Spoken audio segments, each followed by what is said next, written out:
Welcome to the Higher Energy Superpower. This is episode 27 of the Turbo Duo Cast. I am your host, Salvatore Mata, and to my left is my brother from another game show lover. He's the oral assassin. He puts the ass in classic gaming. It's Trenton E. Wright the third, Esquire. And I can't clap right now because I'm holding a microphone like Walter Cronkite. You can do the one-handed clap. Like, To my right, returning again, is Turbo Duo and a half, Salvatore Thomas Mata, Superstar Soccer Mata. How we doing today, Sal? No, I'm the Spider-Man Spider Game. International Superstar Soccer star. That's right. Okay. And I am excited. Yeah? What are you excited about? I'm excited that we finally get... whatever, I don't know. So I'll just say, so I just want to... You're just excited about being excited, right? Yes. At this point? Yes. Excellent. And you all can see on your screen, we've got a guest of the show today. This is Mr. Ryan Brown. Ryan is a good friend of the show, good friend of us, good friend of mine. And he's also the manager of the Retro Games Plus store in Newington. Retro Games Plus. Get all your games and more at Retro Games Plus. Is that the commercial? No, I just did it right there. Oh, you guys want, you can take that if you want. Okay. You guys can use that if you want. He's not copywriting anything. I mean, I'll make a video. You can. Yeah. Yeah. If you just no pressure. Talk to Chris. If you want somebody to put together a Salasdine Pawn style commercial. Oh yeah. Trenton's your guy. He'll get the gold chain and everything. Yeah. We buy gold. We buy gold. We buy gold. He's been waiting to do that for about 15 years. Ryan is a fellow retro gaming fanatic. Enthusiast, as they say. If that's okay for me to describe you as, no, Ryan. It's fair. Yeah. Is that what you identify as? I identify as an Apache helicopter. Ryan has a knowledge and experience ranging from, I would say, the golden age of video games, as we were talking about earlier with the Vectrex, which I would consider, the golden age, all the way to modern gaming. Right? You do some modern gaming as well. Yeah, but we don't like to do that here. Not in this show. But yeah, all around great guy, Ryan Brown. We're excited to have you on the show. Thank you very much for coming. Thank you guys for having me. Yeah, of course. It's a pleasure. It's a far more glorious intro than I deserve, but I appreciate it. Oh, I don't think so, Ryan. You don't give yourself enough credit. Retro Games Plus. Get all your retro games. Yeah. Yes. So thanks for that segue, Trent. Throwing me off as I look at my list here of all the things I want to get oh no, done. what am I going to do? What am I going to talk about?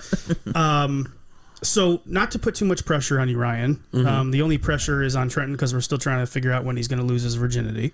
Whoa. But if you would mind indulging us a little bit. What is that? Is that okay? Yeah, no. I was curious by the segue, but continue. Yeah, it's all good. Listen, we hook here. I mean, we just keep going. We don't dwell on things. We just move. So indulge the audience a little bit. Tell us a little bit about some of your video game background. When in history you kind of realized, what was your first video game that you could remember? Ooh. When did you realize that video games were a thing that you wanted to make a part of your life? I mean, you're managing a video game store, so it's got to have some special history for you. Deep in your loins.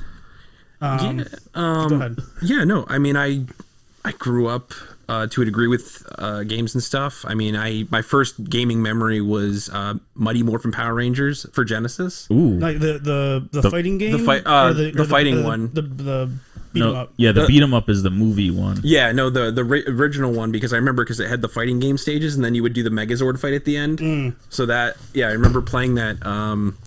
Must have been 95 or 96. We had rented it from a local mom and pop rental shop, and then my house burnt down 4 days later. Oh, really? So did you get to return it, or did they? Oh no, they had to pay for it. They had to pay for that. My house burnt down. Yeah, but you still owe us $97 for Power Rangers.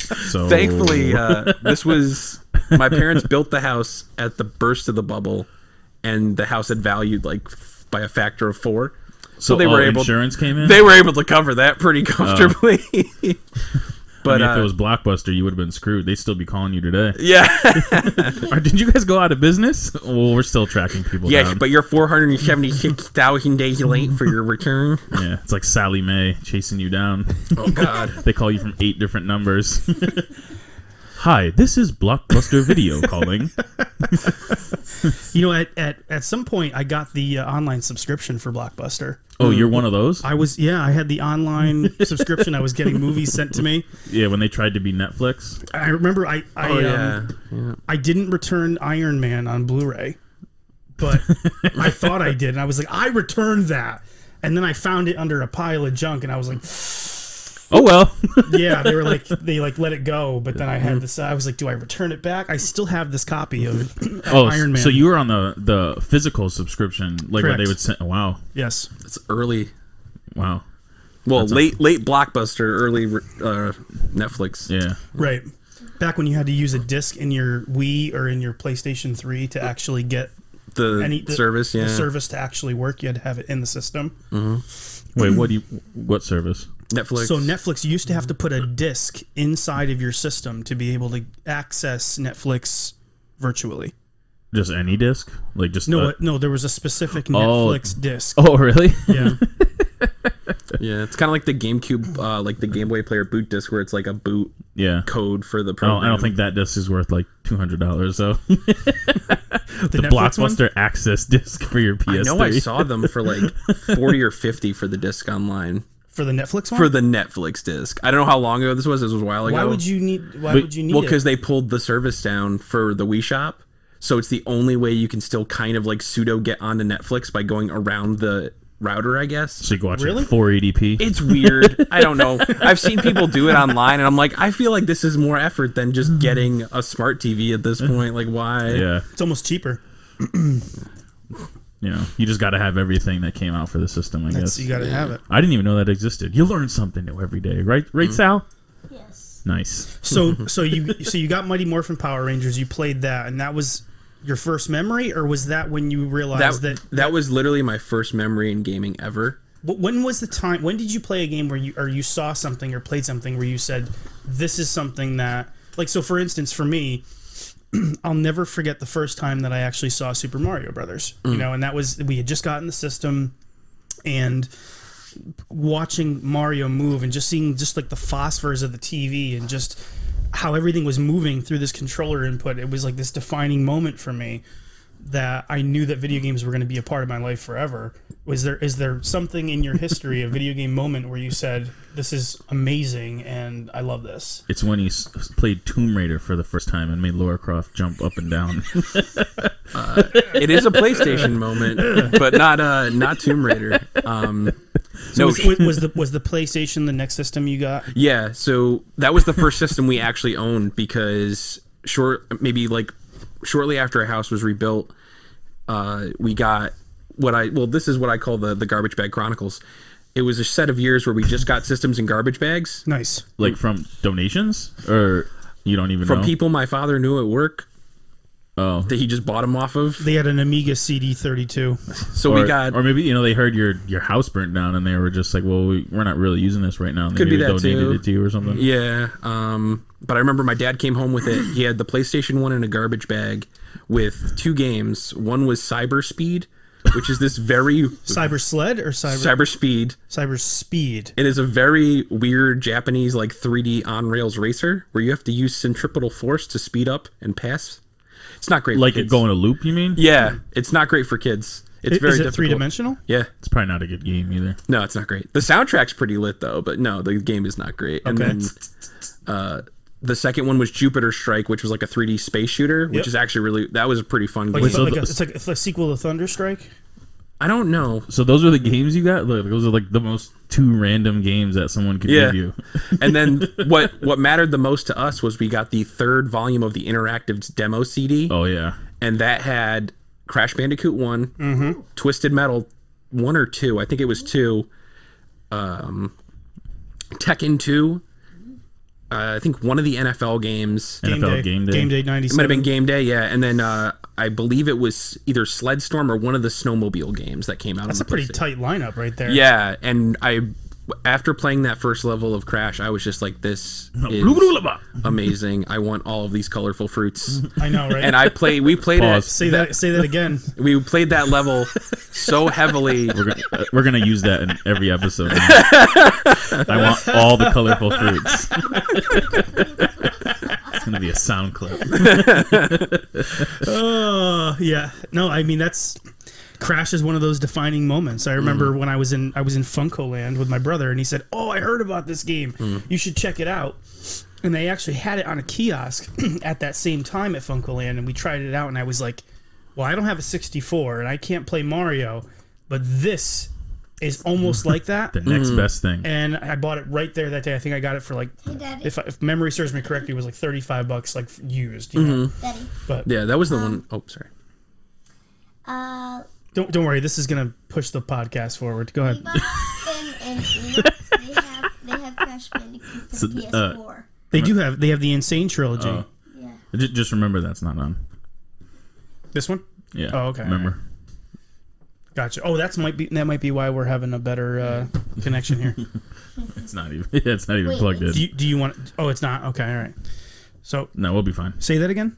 Say it into mine. Why? But you can say it into that one too. Say it into this one. Levi and one of my friends have Finn. Levi, Finn, and Enoch. They have Crash Bandicoot for the PS4. Did you see it? Yeah, when I went to their house. It looks pretty cool, doesn't it? Yeah, I was upstairs with them, and I saw a couple of all of their PS4 games. I'll have to tell Mr. Matt. I want Is to it try that out. Is it a remake or a whole new game? It's like, remember when I was talking about with Medieval? It is basically a. It's with an all male cast. No, it's not with an all. do that. Well, Zarok, Sir Daniel Fortescue. Kind of an all male cast. No, there's females in the town, but it's basically like a reskinned, just remaster. I've already lost interest. It's the same old game, but with the new graphics. Yeah, no, so they haven't redone it. It's the same engine. If that makes sense. Well, the best part about the Insane trilogy is if you play it without the day one patch, it's the first 3 games, but they just use the physics engine from the third game on all 3. On all 3. On copy and paste. So it's super cool to land on a platform, then phase through it. Oh. Add some fun difficulty to the game. I played it at launch. Did you got that? I had some mild blood boiling when I played it for the first time. It was great, yeah. Yeah, this game that was like the defining game for me. you. And all of a sudden, And like, then you this get is into not it. how this is supposed to be. Why is this happening? Such a special game, and it wasn't afraid to be difficult too. Like if you really wanted to get everything, it was difficult. It wasn't just a Collectathon. It was even some of the collectathons are difficult, but just it wasn't one of these. You die, but then you start right where you were at, and you just keep going, and it doesn't really matter. This was still hardcore. You still had to get through it. There were still obstacles that were gonna be very, very challenging. That it was a character action game, but you still had to be good at gaming to be able to get through that thing. This is before they started holding your hand in a lot of the games. I blame the Lego games for a lot of that. The Lego games were the ones where they were just like, you know what, just let the kids play, let them die, and keep rolling on, and there's no consequences to that. And we can't have that with our children. We need to have consequences to all actions, right, Trent? Oh, maybe not all. Okay, maybe not. Maybe I'm going a little crazy. Isn't like Grand Theft Auto like that too? You die and you just come right back, and then Which one? aren't the Grand Theft Auto games like that, where you can just like die, but then you just like No, come I don't right think back? so. I think you restart wherever you. Well, Yeah, no, so you that's can what I just meant. go do what you did again. Oh, you're saying And you just literally that's just fine because to have another chance to pass through it, but to just say, well, you can just continue right where you were Oh, at. yeah, okay, I got you. Any progress you made from when you saved to now, that's still there. It's like, well, there's got to be some challenge. There's got to be some consequence to failing. You know what I mean? They gone soft. So that's just me, but I'm also an old school guy. I grew up in the Shinobi days, so that's just my my perspective. But and then just to tie it up, favorite genre of gaming, and maybe some of your favorite games.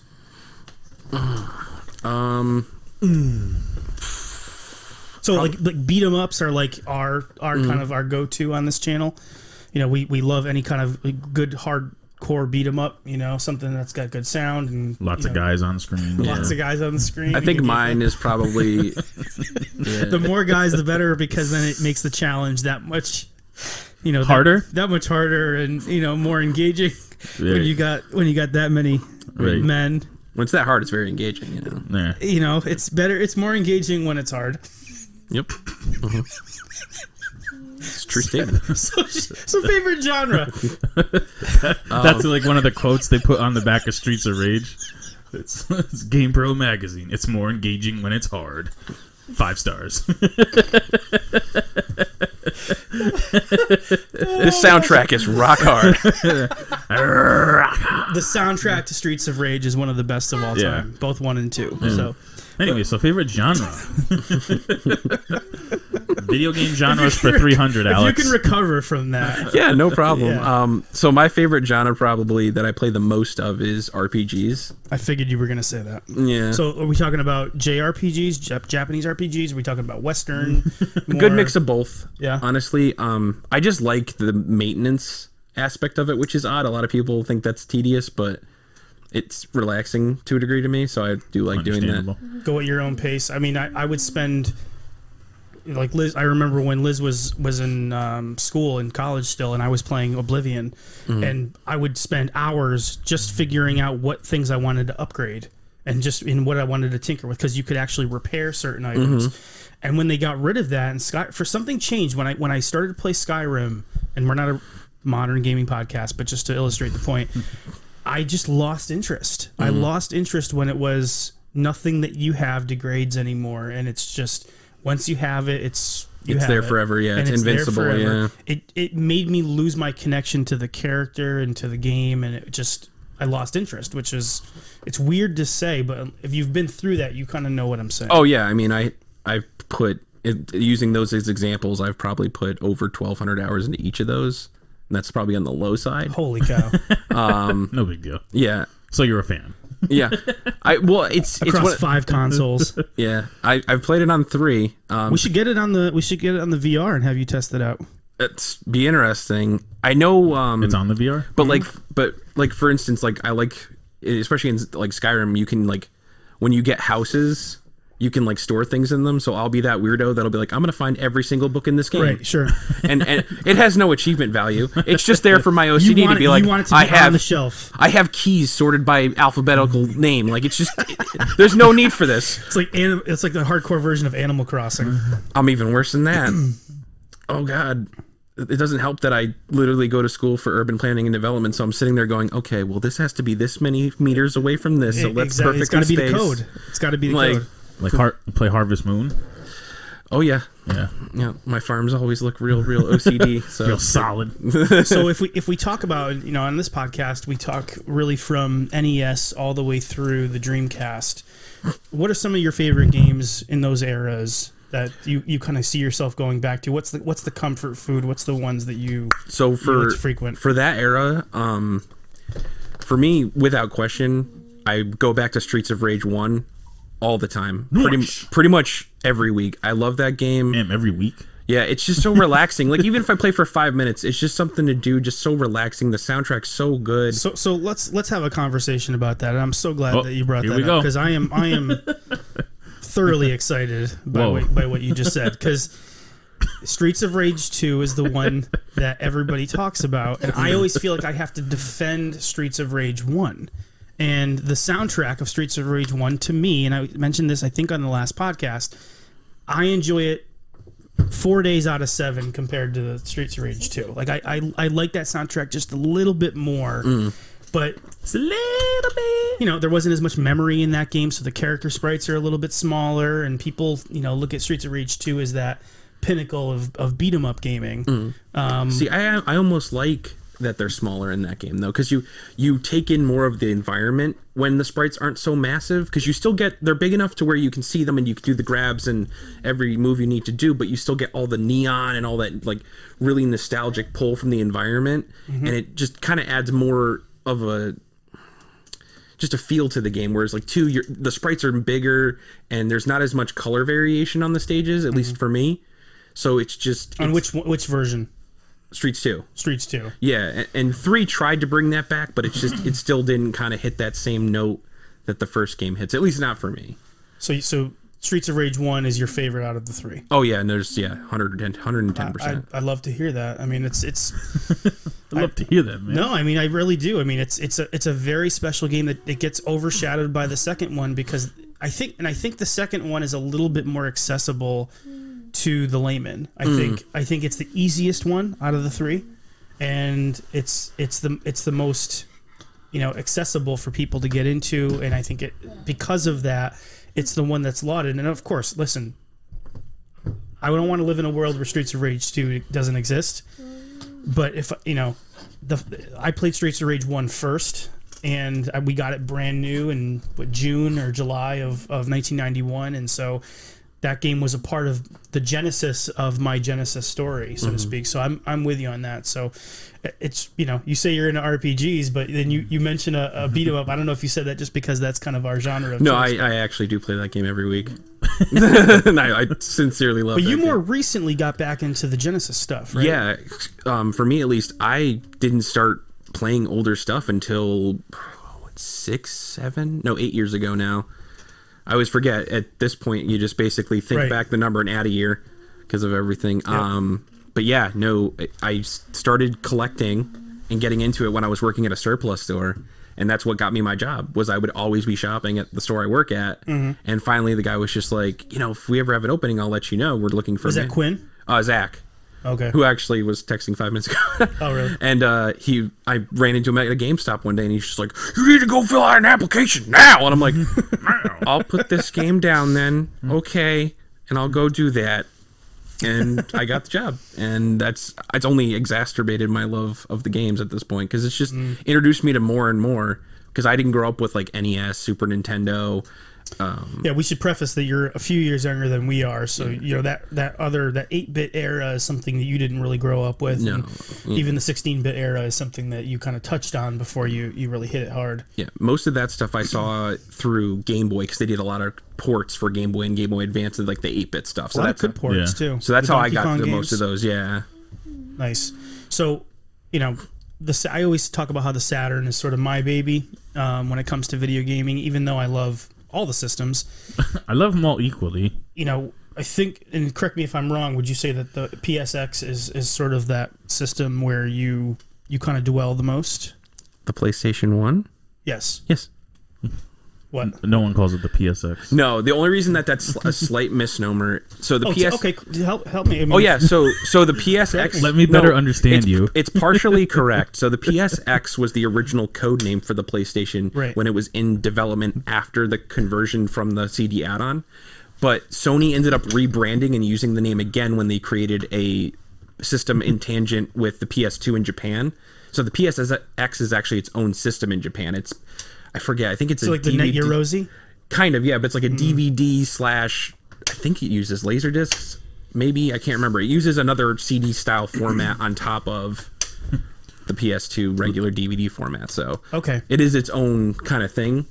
So, but yes, did not know that. Yeah, it's kind of a cool. I will go back to using PS1. They're also let me tell you why you're wrong. Expensive. I appreciate that. I want to know that. So, no, it's cool though. So then I'm right in saying that your PS1 is a place where you have a more extensive knowledge than let's say other systems, and it's kind of where you live a little bit more, if that makes sense. Yeah, I like the early clunky, where you get your games. Slightly painful 3D games. Fade to Black. Yeah, I mean that's believe it or not, that's one of the better games I've played. Combo. I actually owned Fade to Black when I was growing up. I've played games like Didn't know it was connected to Flashback. Street Racquetball. Never heard of it. It's Street Racquetball. So yeah, is it literally racquetball in the street? But there's like anime characters, and you like power up and slam balls at each other. It's great. I love it. Slamming balls, yeah. Another one we can put in the hopper there, Trent. Retro Games At this point, I'm just feeding the fire, and I know it. And that was a U.S. release? Yeah, no, they had. Yeah, there was a bunch of them. There's air hockey, a bunch of random games. So, funny. What if PS1 is sort of like where you live or where you dwell? What are some of the best, or what are some of your favorite PS1 games that you either like to go back to or you just remember as your favorites? So just to make it a short list, so we can, but let's not list off 300 so PS1 games. Just to do 3 games, like the 3 I know ones it's tough to do that. Like if you asked me, like, what are your favorite Saturn games? I'd be like, depends on the day. Yeah, I mean, for me, I there's 3 that kind of really stick out to me. Ooh, always, and it's usually Final Fantasy 9. Oh, that was like I was gonna say Final Fantasy first. Yeah, RPGs, which is. I know everybody goes to 7, but 9 always was slightly more magical to me. I like the look of 9 because it looks like the old games. Yeah, and it came out roughly when the PS2 came out, so it's just it's a late release. It utilizes everything that little console has, so it's really good. I love the late releases. I remember the last game I got for PS1 was the Italian Job, and that's a solid one. I just thought that was an awesome. Like they did a great job. I don't know if it was Agitech or who made that, but they did a fantastic job. That open world, like the 3 open world where you're driving, but there's so much in the scenery that you had this appreciation. It's like when The Last of Us came out, and of course it's a modern game, but they squeezed as much as they could. That's what I love about systems that were the system. You didn't add on to it. That's what I love about console gaming is that you can a lot of times just see this progression over time from the beginning to the end, where the first releases for a system, take the Genesis for example. You look at games like Last Battle, and then you compare that. Do you? Yeah, you compare that to Alien Storm or to Gunstar Heroes or one of the really late releases, Vector Man, and you just see the progression of how they were able to make this thing that much better. I think the progression on the Genesis is even better than what you saw on the Super Nintendo in terms of what they were able to get that system to do. But you see that when you spend time, when these developers spend time in an ecosystem and they're able to actually get more juice out of the system. I think it's a beautiful thing. So I remember the Italian Job is kind of one of my favorite late model ones. But continue. Any Castlevania? Surprisingly, no. A lot of people are like, "You never played that." I'm like, "Well, it was one of the more expensive titles." And Castlevania Chronicles or Castlevania Symphony of the either Night? They were more expensive when I was younger. And plus my parents were kind of strict about that stuff when we were younger, so I didn't really be able to play that. But we did play the second game, and it's kind of an oddball one, but it's actually similar to Castlevania. Is Hercules the action game? Okay.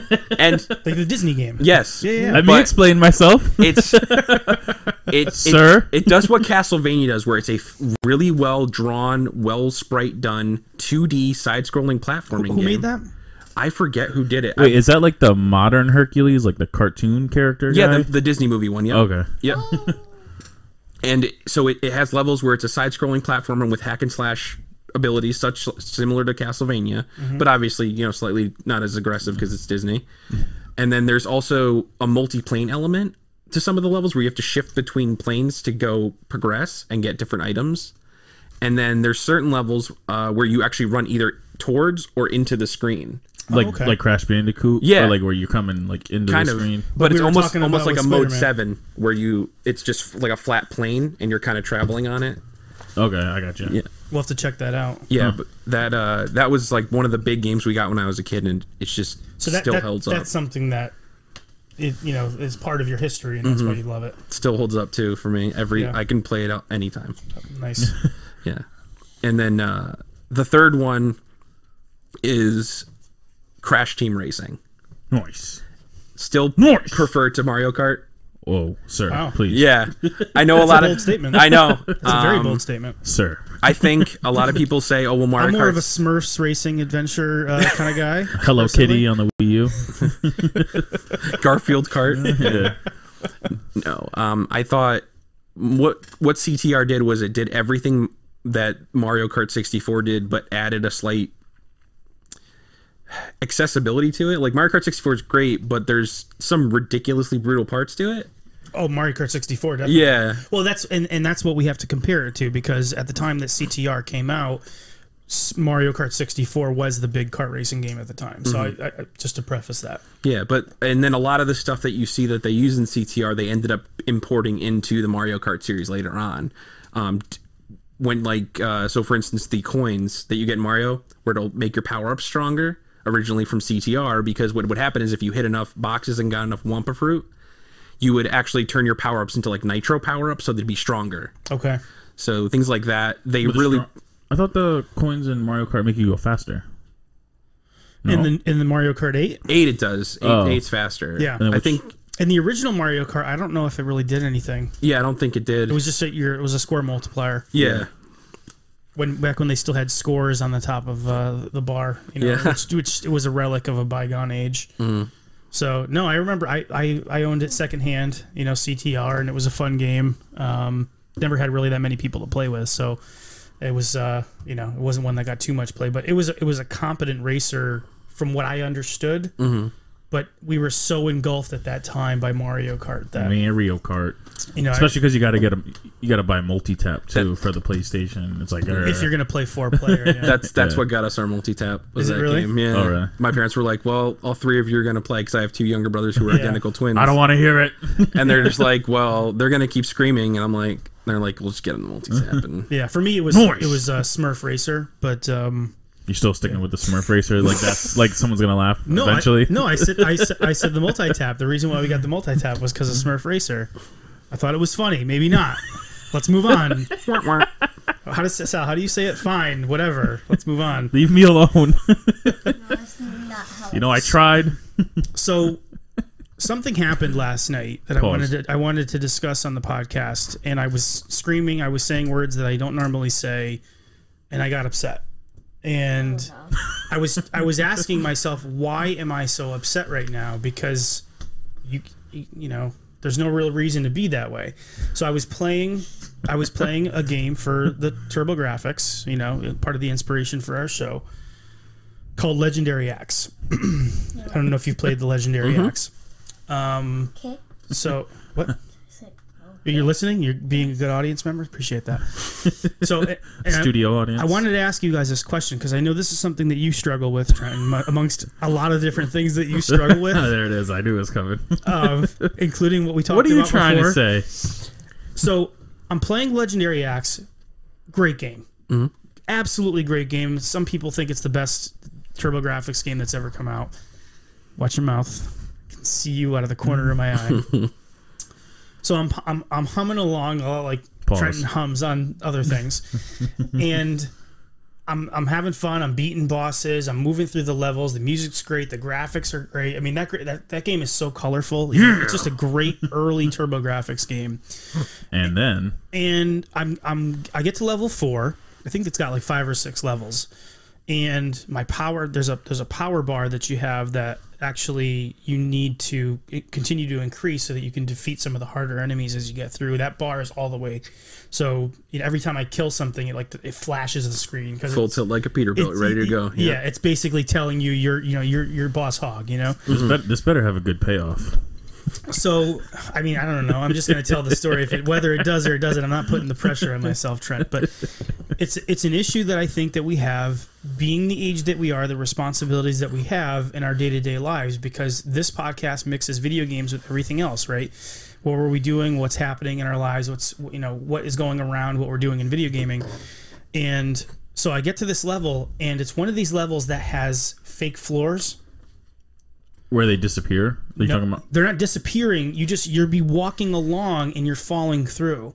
Now, I think there's a pattern to it, but I didn't pick up the pattern. Mm-hmm. And so I'm going through this. You couldn't comprehend it. I'm falling through these holes, and I'm landing in these enemy boxes, these enemy rooms where there's a ladder that after you defeat the enemies, you can climb back up, but you have to face like this little gauntlet. And there's these damn monkeys inside of these monkey pits, and they latch onto you and they take a third of your life right away. And when they latch on you, you have to like basically shake the controller and just hit all the buttons to try to like slough them off of you. But by the time you've done that, your health bar is pretty much done. It's over. And I died like 7 times, and I lost every single continue. I got to the final boss on this level twice, but the final boss is hard enough if you don't have all of your health and you haven't practiced that. So this is the first time I've ever gotten that far in the game. Okay. And when I was done, I was just like saying things I shouldn't. And I stopped and I was thinking to myself, and I'm like, why am I so upset right now? And the reason why I realized that what? Just keep going. It's like you're talking to your therapist or something. Well, listen. I feel like this is an issue that we all have. I mean, my time is limited, and that's exactly what it was. Is I was upset because I wasn't sure when I was going to be able to jump back into that game again, because This is it, man. This is it. that was the time that I had to play Legendary Axe. You know, there's a lot that's going on in your adult life, and there's people that are. You guys watching this show from home, like, you guys have responsibilities. You're working through your everyday lives. You've got kids. You've got families. You know, you don't have a whole lot of time to game, and when you have that time and that you have this plan that okay, I'm going to get through this, and it doesn't happen. That is why I got so frustrated, because it's like I have a very limited time budget when it comes to video games, and when you're choosing to play a game. You know, and it doesn't work out. It's like that was the epiphany for me. It was just like, I don't have a whole lot of time, and that's why I'm so upset, because I'm not sure when I'm going to be able to jump back into it. Is that something that you struggle with? I struggle when you're selecting the books that you're getting in Skyrim and putting them on. I don't have enough time to reorganize. Not so much in those games, thankfully. I mean, those are pretty relaxing, but like anything like that where it's very twitchy and you can lose all of your progress at once. Yeah, it's not a long game. I mean, you could probably get through that game in maybe 2.5 hours, 2 hours. I mean, it's not that long. It may be faster for some people, but I've owned Legendary. Let's put it this way: I've owned the Legendary Axe for 5 years. Mm-hmm. I've played it twice. You're like, oh well, maybe next summer you'll get to play it again. Because that's the other thing. It's like the wall of games. It's like, I have to now stick with that game if I really, really want to get through it, and so. Mm-hmm. It was just upsetting to me that I got kind of, I don't know what the word is, but cheesed out of it, cheesed out of it, so to speak. Mm-hmm. And what I should have done is said, okay, I'm having trouble here. Let me look it up and see what is the pattern on this grid so that I can get through this thing. Not if you're a man, you power through it. Right. No, I understand that though, because I mean it's different. I feel like it's almost something you're built into if you play a lot of RPGs where you're used to time consumption.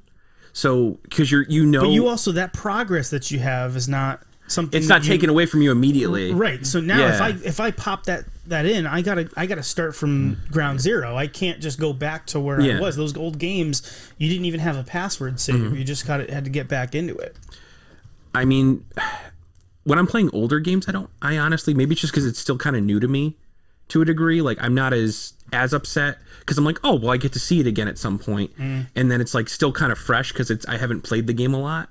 So it's not too bad. The only experience I had similar, I guess, would be specifically, it's a more modern game, but BioShock, if you've heard of the System Shock. I want to play BioShock. Yeah. Special game. Play just the first two.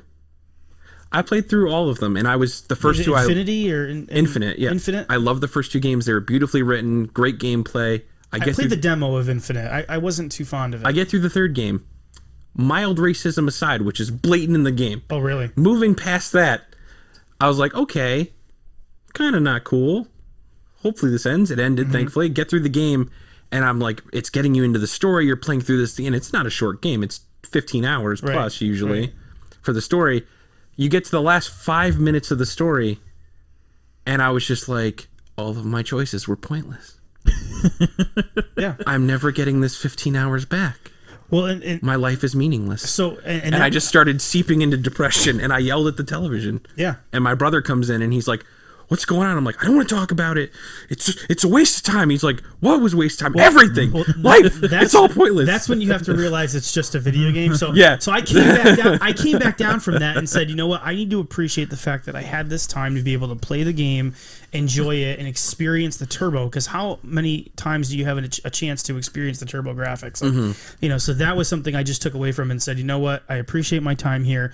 One game that I'm playing through right now with this little guy and my wife, which I realized is a huge time suck for no good reason, is Yoshi's Crafted World for Switch, because all of the different things they send you back into the levels to get are for nothing. There is no good reason except to make it to pad out the game, and I can't stand when games do that. I can't stand it. When you put things in that are menial tasks. It's why I hate the old Assassin's Creed games, because I was about to say they've got a million things to pick up, and there's no good reason. There's 10 feathers here. Why do I need the 10 feathers? Oh, because we put them there, so you need to have them. It's like, no. That is bad game design, and I'm not going to encourage it. 10 feathers just to get a fun cloak that does nothing. No, exactly. I found. Remember when we went to Goodwill and I saw one of the Assassin's Creed games? I remember that. You saw that it was Assassin's Creed 3. Yeah. Yeah, which is the only one I've played through. He came in with the Chris Farley. Yeah. Hey, you remember? You Remember when you were in the Beatles? You ever see that? Oh god, the Chris Farley show's fantastic. You remember? Yeah, that was cool. It was great. It was great. Yeah.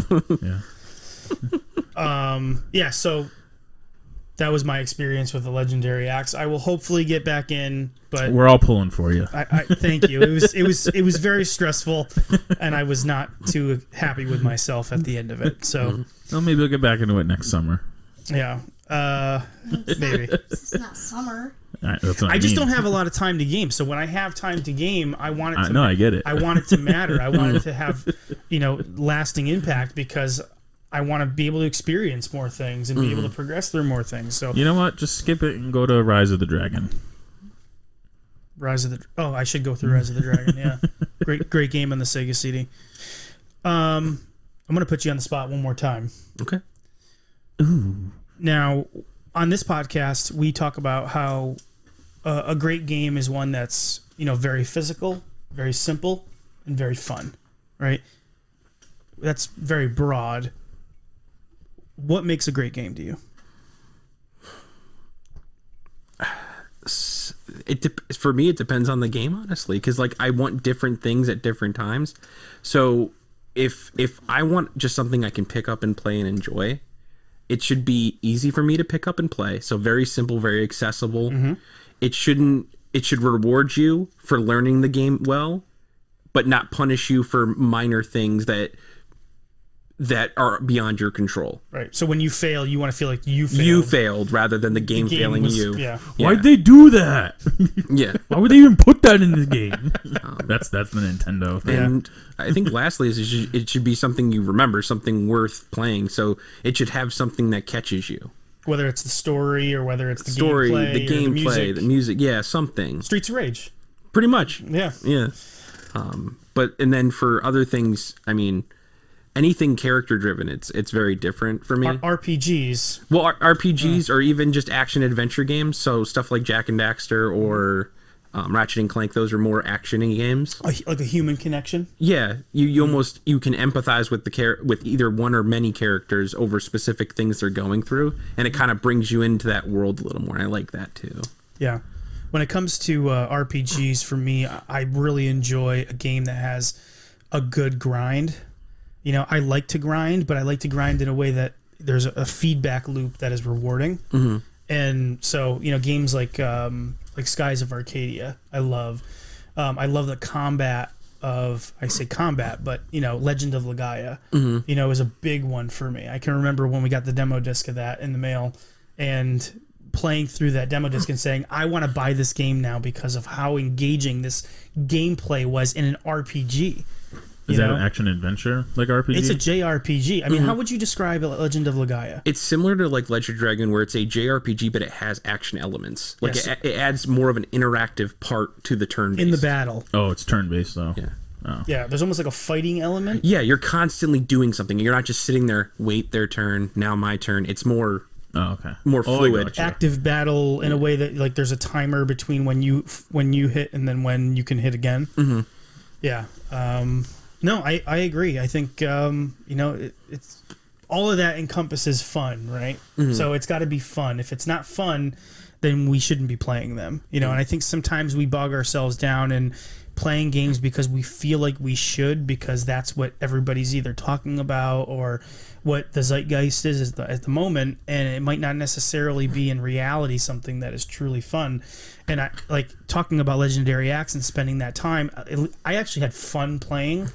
And if you're not having fun playing a game, stop playing that game. That's kind of my philosophy, is don't force your way through something if you don't have to, because our time is limited, my time's limited, and I want to use it playing games that I actually enjoy playing, which means I end up going back into the same games over and over again because they're the ones that I know I'm going to have a great time with, So, well, thank you for that, Ryan. Yeah. Appreciate that.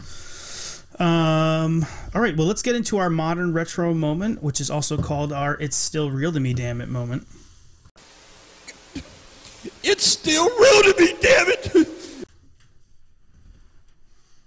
So Trenton. Ooh, hi. You know, I don't think there's anything else that we could talk about in a modern retro moment other than what occurred yesterday, which is the arrival of your Founders Edition Evercade versus VS. Excuse me. It's a debate now. Versus VS. Okay. Shmups, shoot 'em ups. You know. So, yep. SNES, SNES. No, it's SNES. It's not. Ryan knows exactly what I'm talking about. Sir, please. Only because he knows how frustrated I get when I hear SNES. That is a British term. SNES. Yeah. Thank you, Ryan. Appreciate that. So the Evercade is a handheld console. It's a modern retro gaming system. It's a modern perfect. It is a handheld that has cartridges that have either collections of old games or even possibly some newly programmed games that are in a retro style. Yeah, there's a bunch of indie developers like that Xenocrisis game, which we've talked about, which is amazing. Yeah, they pull developers from all over. Got the licenses for some older games, Atari. So they do arcade, some old console, even some old portable games like the Atari Lynx. Yeah. A lot of stuff that people maybe didn't have access to or didn't have a whole lot of time to be able to play them. Let's say they were in arcades back in the day. They're bringing collections out. They're curating collections where you can actually put a cartridge in and play an old style game from the past. Yeah, it's like we've mentioned it before. Like when we had that emulation box, like the Raspberry Pi. Right. So it's like when you put that in and there's like 4,000 games on it, you don't even really know where to start. Where there's just like you're like, all right, play this for a few minutes. All right, now let's play this next one, and you just keep going. But as these ones, there's only it depends like 4 to 15 games on each one, so it's not like you're overwhelmed with tons of games. So you can kind of focus on certain ones at a time. Right. It's what I like. It's well curated where you have a select number of games. It's you know what you're getting into, and you're not overwhelmed by the idea of, well, what the heck do I play? It's like I walk into here and I'm looking at what I should play, and and then I just stick in Streets of Rage. It's just like you look at the wall and it's just like, okay, I'm playing Streets of Rage. This actually tailors it very well where you're not feeling overwhelmed, but you have a selection of games that either are from your past or you didn't get enough time with, or you never even had the ability to have time to get with them. Evercade is putting that in place. They're bringing the retro market to the fore in a way that is accessible. You can plug it into an HD TV very easily. There's no lag, and that's the Evercade Portable. They have now come out with the consoleized version of the Evercade, which is called the Evercade VS or the Evercade Versus. Trenton, could you tell us a little bit about the Evercade Versus, what it's supposed to do, and just a little bit more about what they were trying to accomplish there? Well, actually, so I have the Founders Edition, which I think was limited to like 5,000.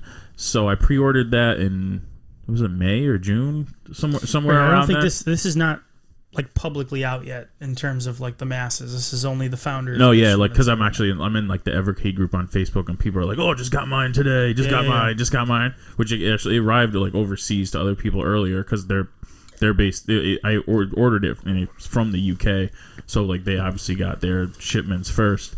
So, and I got the Founders Edition is like it came with 6 different cartridges, 2 controllers, like a limited edition carrying case. So it just kind of it covers like everything. It's basically like the starter kit to get your collection going. And so with this one they wanted to start doing more arcade ports.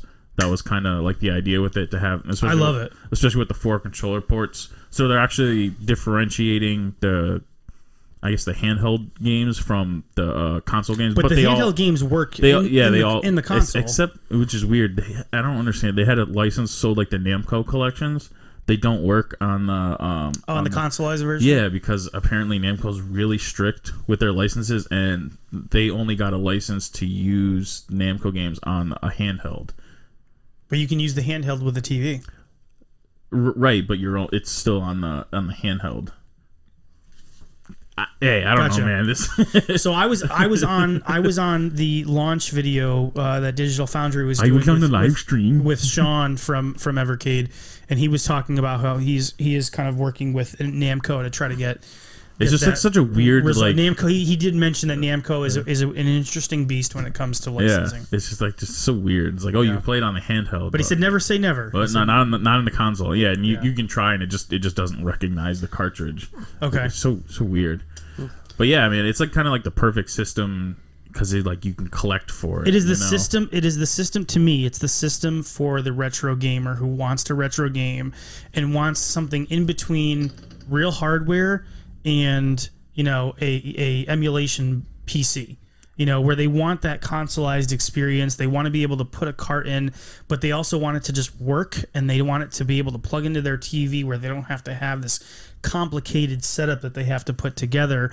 I see the Evercade Versus as sort of that happy medium between, and they were talking about this today. Part of retro gaming is the collecting aspect and the physical media that you have and the manual. And I mean, how often do people come into the store and they're like, oh, do you have this game or do you have it complete? Mm-hmm.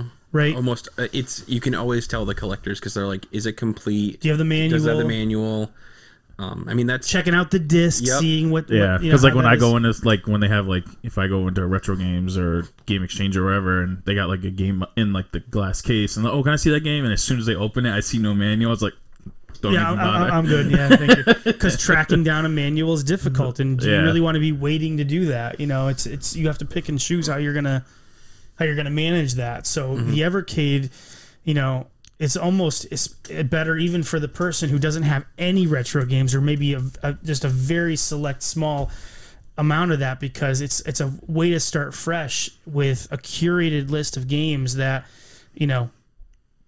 is a happy medium, like I said, between emulation and really having a complicated setup like a lot of retro gamers have to do to be able to get their old systems and their old games to work effectively and appropriately on a modern television screen. Yeah, we gotta run this through a filter, then the FrameMeister, and then the RGB into the amount of hours that I've spent. Then you gotta program each setting on your TV. So we have the old consoles connected into a Switch SCART box connected into the FrameMeister, which is split out to the receiver, has the Firebrand X profiles for every system that is connected to. I mean, But the Super Nintendo. Oh, it's on the wrong setting. Hold on, we gotta shut it down. Layers upon layers. If you are just a even a moderate retro gamer, you're not gonna go through all of that. It's the wrong aspect ratio. You're not gonna do. I can't.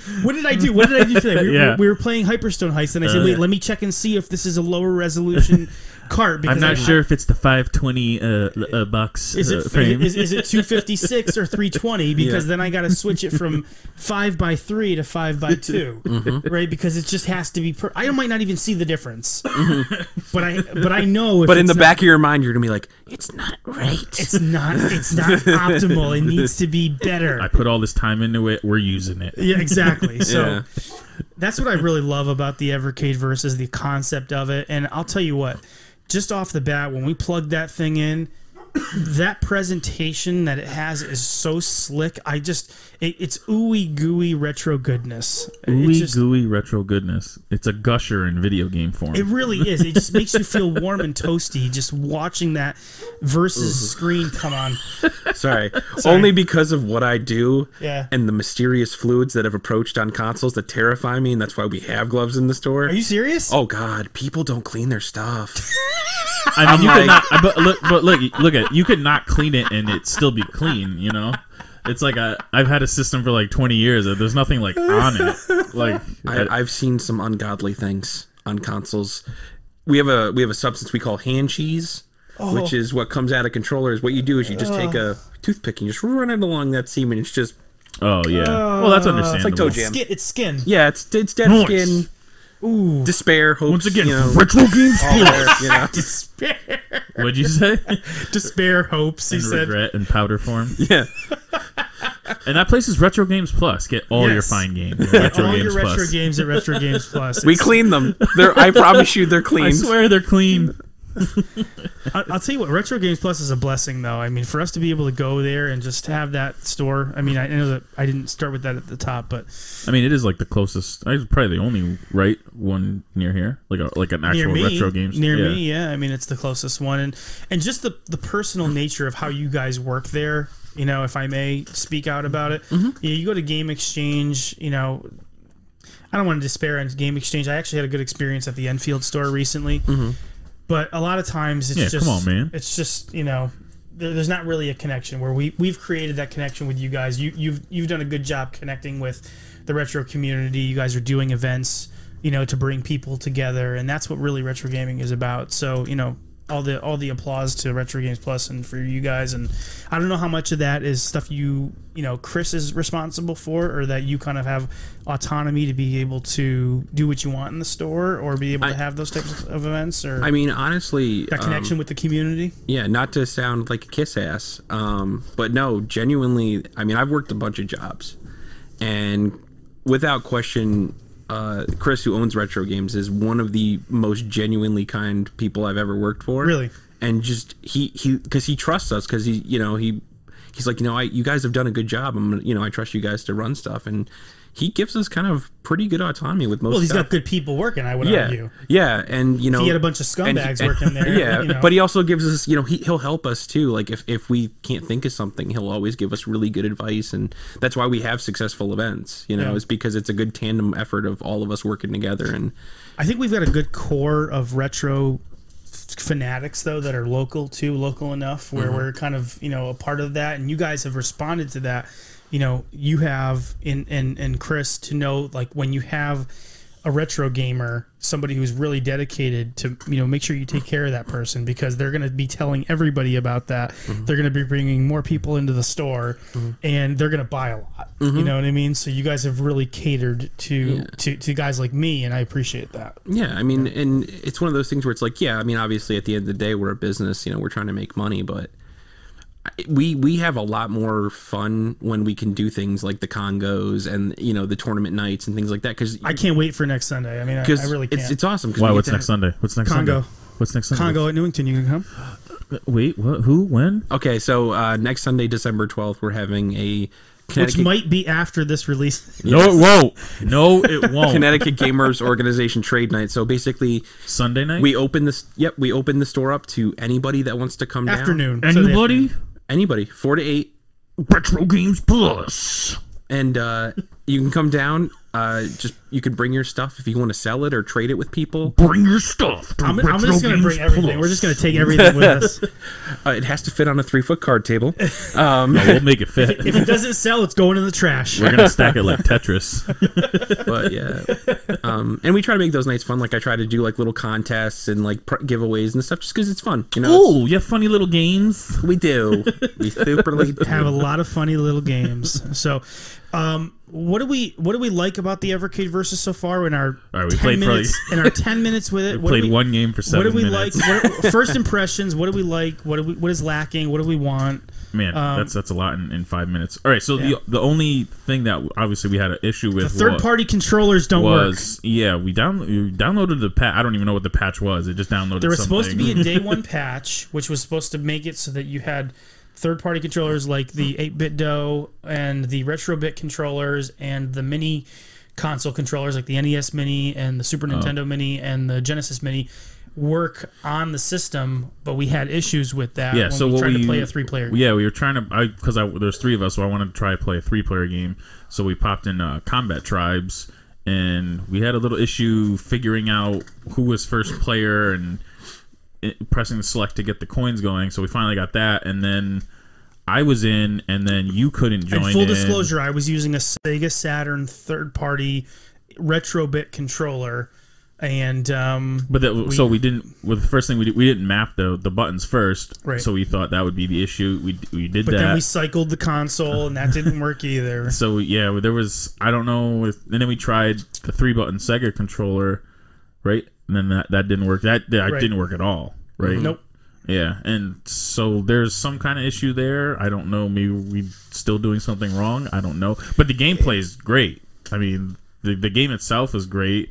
and there didn't seem to be any. I've never played the arcade version, and but the menus look great. Just how they curate the whole selection just looks so great. You turn on the system, and at least for me, you get this I don't know, this like weird retro feeling, like the first time you plugged in, you know, your mention any of your, like your the favorite PlayStation. retro game. Yeah, like the PlayStation logo when it comes on, and you hear that buzz of the sound of that Sony logo coming on the screen. Like there's that nostalgia. You get that feeling when you turn on the Evercade and you see the selection of games that you have. You know, I don't know if it stays on the screen after you remove a cart to say, okay, you still have these games, but it's not plugged in or what. But just that, you know, they've just done a really good job at all the extras. You know, it's not just about the gameplay itself; it's about your experience. Part of retro gaming is the experience you have with that game or with that console or with that system. And they're doing a really, really good job of it. I just hope that they kind of fix the bugs associated with some of these third-party controllers. But I don't know what the issue with that was. I don't know if the patch didn't work or some issue with the controller. But they're still gonna, I'm sure, gonna work. Yeah, I mean, it literally just came out. But yeah, the regular. I mean, mine came with 2 of the Everkey controllers. Those were fine. There wasn't any issue. But yeah, I mean, I still have sealed games. I just got it last night, so I haven't even jumped into these. They're just so cool. I love the idea of this. I want one. I just don't know where I'm gonna put it, because now I have the retro setup. So it's like, where do you put something like this? I don't know. For me, I feel like this console is not necessarily it is for me, but it's geared more towards the person that has the space for a dedicated console like this, because if I've got this with everything else going on, it's just chaos. Well, I mean, you have chaos already. I don't think this one little system is like, oh, that's gonna put it over the edge. I do have it's a bit too of much. But it's great because it is great, and I love the arcade aspect of it. There were so many great arcade games that we didn't have access to on the consoles, you know, or the optimal version was the arcade version, like the Combat Tribes, because I have the Super Nintendo version. We played it that one time, and it's just like, it moves kind of slow. Right. It feels like it's like skipping. But the frames. Animation of that arcade version is just great. Like you see the animation. We played Tumble Pop, and Tumble Pop. The animation is just it's something extra that you didn't have in the console versions of games, even if they did exist. So I mean, I feel like after this, I feel like it's definitely going to catch on. You know, the handheld was kind of. You know, it's kind of like whatever. I don't think everyone was into just having the handheld, even if you could play it on the TV. But then we're like, oh, now we have an actual system. Do you know, because you're kind of in it a little bit, do you know what the breakup is between people who play the Switch in docked mode versus handheld mode? Well, how about this? How's the demand for what's the demand? light? What's the demand for the light? I feel like it's not that great. It's honestly, doesn't matter. They don't sit. Either goes. Really? The lights will hang around a little longer because people do like having. I've talked to people with the light, and they've said, you know, I really wish I had the opportunity to put it on the TV. So yeah, like I had the light first, and at least from my experience, I play mostly handheld, anyways. But you like that choice, though, right? Yeah. But I do like the ability to choose. So definitely, I would say I see more people going for the option of having the full hybrid, as opposed to just the dedicated. It's the same as like handheld. the PS5 with like the disc version or the non-disc version. People want the disc version, right? Mm-hmm. I mean, they want to have the ability to put a disc in the system. We are creatures. We are humans. We like tactile things. We like the feeling of it. As much as we talk about this virtual world, if you give me a choice to have a disc versus not having a disc, I want it. But the PS5 is anything on it. Different. I want the physical media. What? I'm saying, well, the PS5 I guess was different because I mean you're talking about like, you know, us 30-year-olds. Who knows what. Like, I'm not a 30-year-old. I'm closer to 40. But go ahead. Well, whatever. But you want to make yourself feel older? That's on you. You know, that's you. Listen, I feel great. My wife's 33. I feel 33. That's what I always say. But no, I'm just saying. I don't know. Maybe like an 18 or 19-year-old doesn't have they're not ingrained with collecting or having physical media, so maybe the non-disc version is they don't really care. You know what I mean? Maybe. I mean, what are you saying with that market with that younger. Or do you get a younger adult crowd market. there? Yeah, You do? Yeah, no, I have younger kids that collect the older stuff too. I think there is something to be said for the physical part of it. I think that it is kind of important because I think once people get that bug, they stick with it. Yeah. Because I have kids that are regulars that come in with their parents and they're 7, 8, 9, 10 years old. Like this guy? Yeah, I have a young man that comes in with his dad and he's like 7 or 8 and he just collects Atari. That's all he wants every time. Really? Yeah, Like 2600. Yep, he loves his 2600. He loves the games for it. He has no desire for the newer stuff. He's like, did you get any new Atari games this week? And I'm like, I haven't. Make sure he gets Cosmic Arc. That's one of the best games. I think he already has it. He'll Dragonfire? Anytime we get rare stuff. Any of the iMagic games are Oh yeah, phenomenal. but like we'll get like a $20 Atari card in, like a random one that's just rare and we don't see it ever. Ghostbusters? And he's like, oh my god, I never see this. I need this. And like he's so excited. No one ever That's sees so it. cool. Yeah, but like I have So cool. I have younger kids that are like, and a big part of it is the retro gaming community. The guys on YouTube, because kids are always on YouTube and they're just like, oh, this guy had this Genesis game, I really want it. So now I need it. Yeah. Yeah, I get it, yeah. and they really enjoy it, and once they get That's how I mean. Talk about a 7-year-old. Talk about a 37-year-old. That's how I am. yeah, Oh, but I see somebody talking about a retro game and they're like, "Have you discovered this? This is an amazing game." I'm like, "I need it." I have now. Yeah, I guess that makes sense. Yeah. Yeah, so I mean, and I think how do you think I came up with the idea for wanting Fatal Fury 2? I saw it on some YouTube video and I said, that's appealing to me. It's an alternate to the Street Fighter 2 era, and I was sweating on the couch playing that tonight. Like, I had you cheering me on, and it was a great retro moment. That's a fun game, That's a retro moment. That's what I'm talking about, and that's where I found it was looking at Fatal Fury Special on Sega CD, and then they said, no, go to Fatal Fury 2. It's cheaper and it's a better game.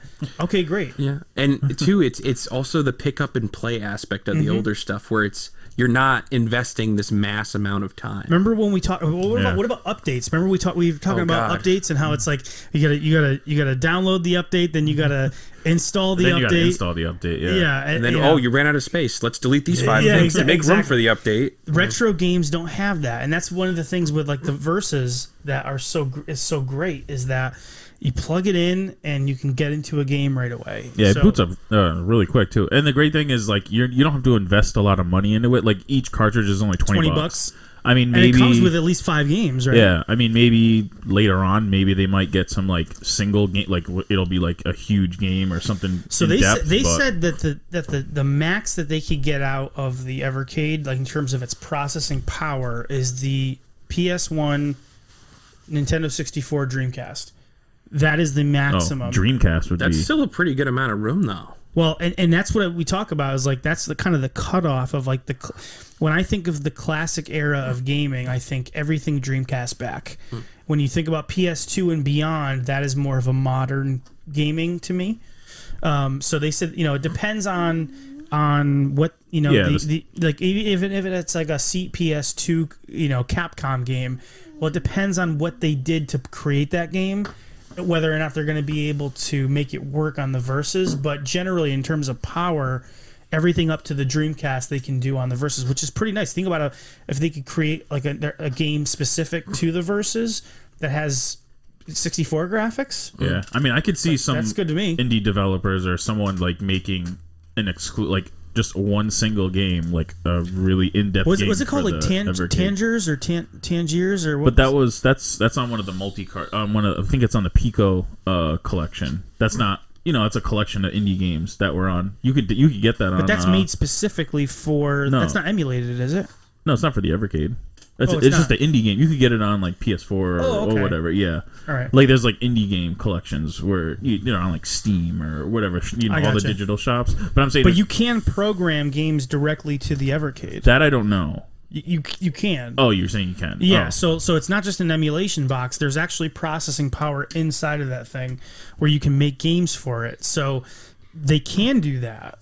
It's whether or not they decide they want to do that. Yeah. I mean, I could see it really taking off. I mean, it's just kind of coming out now. Like all the big YouTubers have done their reviews. Everyone's saying they love it. I mean, I think I'm assuming it's going to take off, and then maybe they'll get more rights for different developers and stuff like that. So. They've done a great job. I applaud them. I mean, you look at what was the other box that was supposed to come out that was supposed to be for that's the Polymega, which is it's out.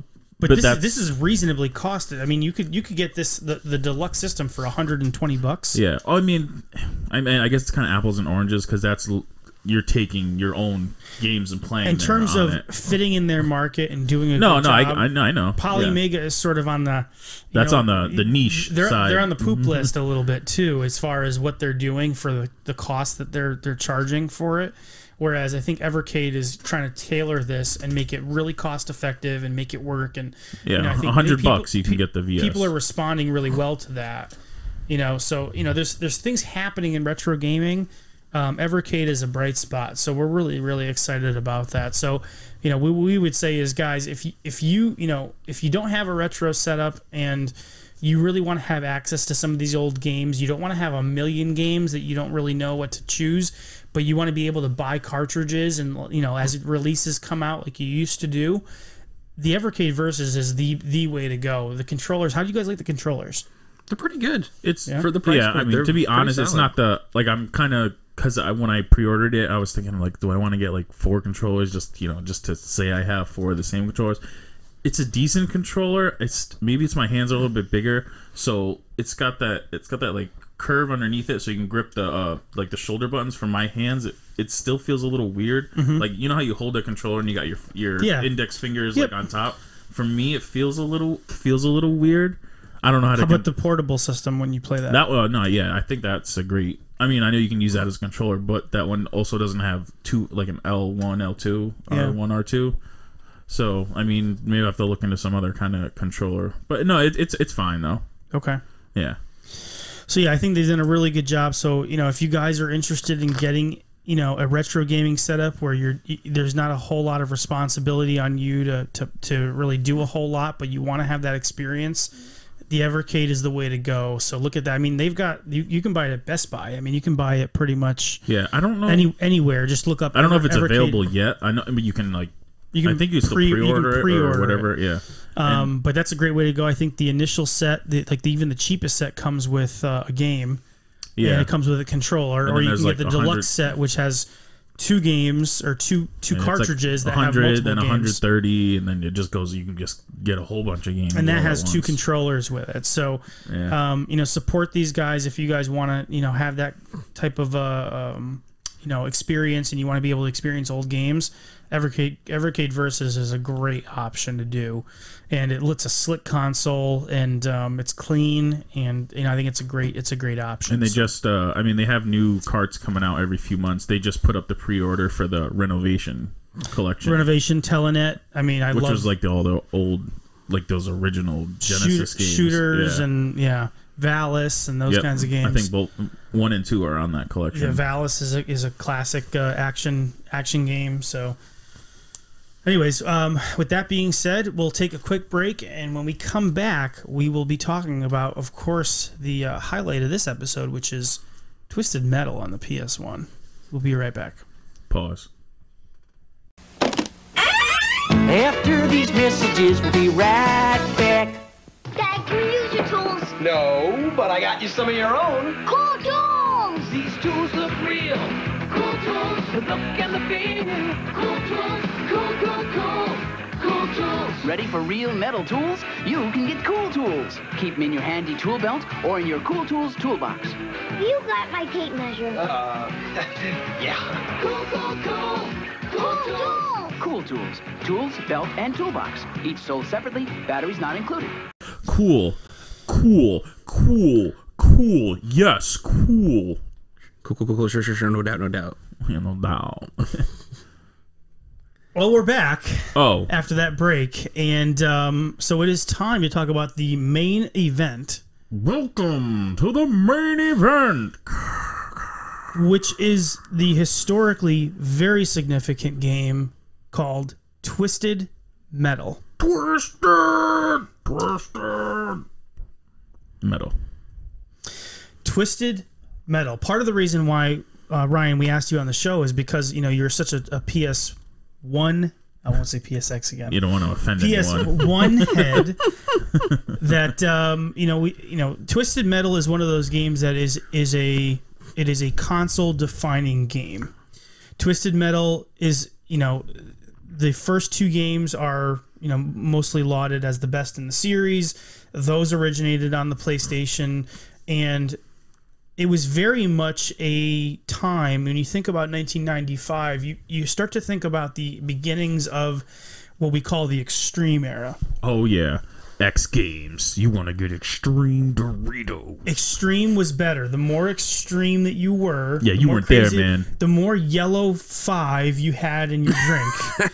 Yeah, we're talking red dye number 4. Yeah. We're talking Snap bracelets, dude. Snap LA Gears with the lights. I feel like that was earlier though. No, that wasn't. That was not the Extreme era. No, I know. The Snap bracelets were like 91, 92. I should. We're talking Snap. Well, I was still wearing them, right? Well, it's a great way to recycle a tape measure. Okay, well, that's true. Sorry, it's a weird thing true. that I latch onto. So, when we think about the battle between, let's say, like the Saturn and the PlayStation, right? That there was no battle. Let's be honest here. When we think about the approach of those 2 consoles and what they thought was going to be the next wave, right? And what they thought they needed to do to appeal to their audience, right? Sega went into one direction and said, okay, we need to continue along with this arcade route, which was cool. And they had their people that actually loved it, but it was a very, very core base. They're out of touch, now out of time. Perhaps. The majority of Americans, at least when we think about our market, right? Our people. Is it Jinder? Yeah. Jinder Mahal? Extreme was better. And Twisted Metal fit that bill just about as good as anything else could. It hit everything. PlayStation was the extreme console. It was the hip console. It was the one that got you. It had the tood.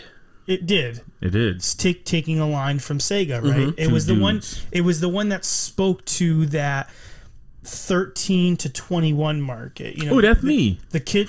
Exactly. That's what we were. Is we were in that sort of young adult, sort of adolescent phase, and if it was extreme, it was cool, and we wanted to be a part of that. And then there was a trickle-down effect to the younger kids, because if the older kids were buying it, the younger kids were buying it. They basically ripped the playbook out of Sega from the 16-bit era and beat them at their own game. And Twisted Metal was a big part of that.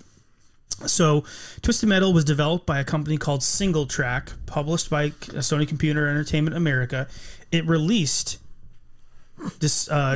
November 5th, 1995. So we're talking about the first few months. We're talking about the launch window of the PlayStation. It was September 1995 that it came out. Yep, September. Yeah, it was. I think Twisted Metal was one of the. Yeah, it's one of the first launch window games, because that was the long box was the first one. Oh yeah, it was a long box. So Single Track is a company that was created through a collaboration between Sony and a group called. Oh, what are they called here? Evans and Sutherland, excuse me. Evans and Sutherland, which was a commercial and military simulation company. They wanted to get into video games. Sony needed developers to come to the fore to be able to provide software for this thing. And so they agreed to work together. The main person involved in this is a guy named David Jaffe. You familiar with David Jaffe? I am not. I am not either. David Jaffe created God of War. Ooh. Okay. David Jaffe was responsible for the, I don't know if it was a free-to-play game, but it was an online game called Drawn to Death that was created for, I believe, the PS3 or PS4. It was basically everything was made out of paper and pen, and it was a third-person shooter type of a thing, almost like Uncharted 2's multiplayer. And so he created that. He also was, his first designing role was in Mickey Mania for Sega Genesis and Super Nintendo. He worked with the great John Burton, who has a channel on YouTube called Game Hut, and probably learned a lot from John in terms of game design. John is immortal when it comes to retro gaming. If you haven't looked at his videos on Game Hut, take a look at the tricks he was able to use to make the 3D levels in Toy Story, or the animation that he was able to do in Mickey Mania. That's why I signed off. Or the color he was able to bring to the cutscenes of Toy Story, right? So John Burton is a legend. David Jaffe was known as a bad boy.